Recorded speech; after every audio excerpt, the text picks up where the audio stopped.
It's been 11 years, but I can still remember season 1 of The Walking Dead. You know, the game with Lee Everett and shit. The Walking Dead is a series I followed since 2010.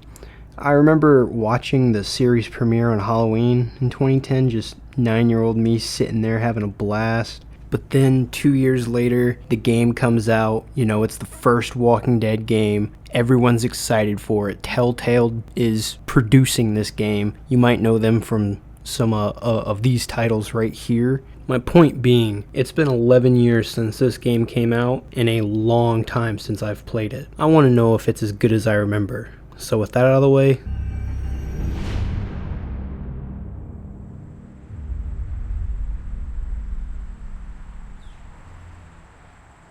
starting off episode 1, A New Day, we are introduced to the main character of this game, Lee Everett, a 37-year-old man who was a university teacher before he was sentenced to life for murdering a state senator for sleeping with his wife. After seeing a mysterious stranger pass by in a car, this fucking clown of a cop who's balder than king of the fucking Bikini Bottom himself decides that he's going to crash the car because he's texting and driving and not looking at the fucking road.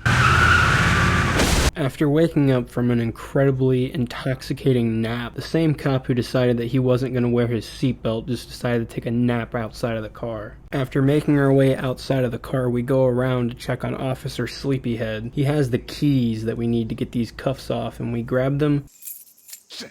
Yeah, these cuffs look a little more comfortable now. Nevertheless, we grab the keys, and just like that, Officer Sleepyhead wakes up grouchy as fuck and then attacks us.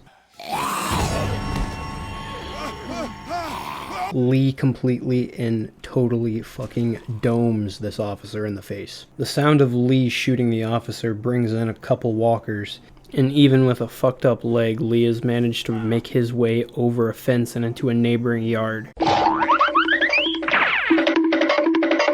Making his way inside of a house and listening to the answering machine, suddenly a radio he found in one of the drawers comes to life.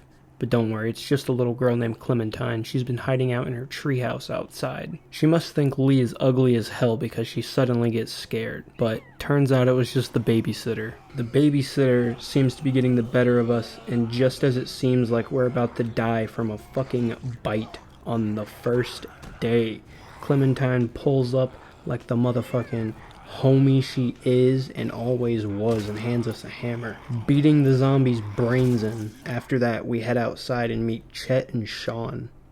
These two knuckleheads need help moving a damn car, and we do just that right before a zombie hops on top of Chet's booty cheeks.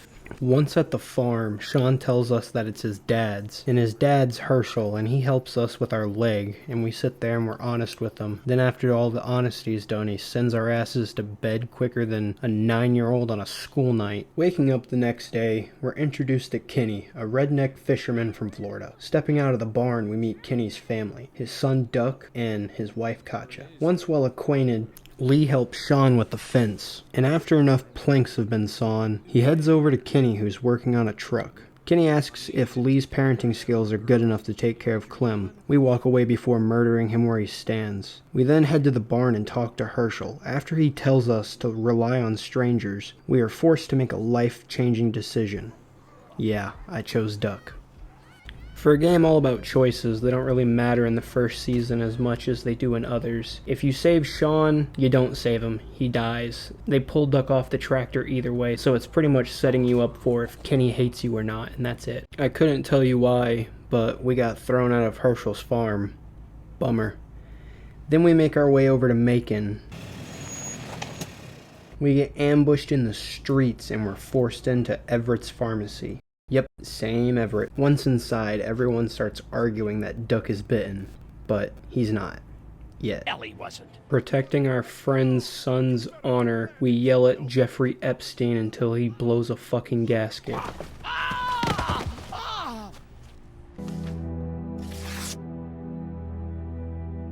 Find anything? After finding a picture of Lee's family, Carly comes swooping in from out of fucking nowhere, and she says that she knows who we are. I know who you are. You're Lee Everett. Me and Clementine move this fucking stupid ass dresser from out of the doorway, and then we head back inside. And what do you know? Glenn's dumbass is stuck in a fucking ice machine. So we gotta go save his stupid ass. So after saving Glenn and pulling him out of that ice machine faster than that kid got pulled out of frame to that proposal, we kill a few zombies and then meet the lady upstairs, and she does something that I can't show on YouTube. Once back at the pharmacy, we head on into that bitch, and just like that, Lee's dumbass forgot that there was an alarm system at his family's fucking pharmacy. To punish Lee for being so fucking stupid, I'm killing Doug. That's it. Doug, sorry homie, you're dead. No one really knew you or cared about you anyways. Carly is so much better. As we're leaving, fucking Jeffrey Epstein over here pulls a fucking mean ass right hook into my nose and knocks me out. And then Kenny pops up out of nowhere, officially becomes one of my boys, and saves my ass. I'm not letting somebody else get eaten today. Especially a good friend.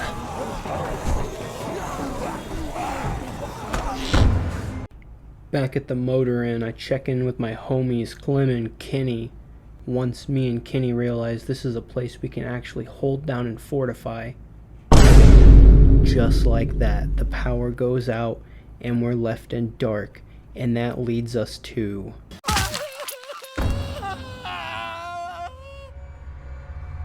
Alright, so here's the part that I'm pretty sure all of you have been waiting for. Of course, there's too many Doug fans out there. Carly is way better.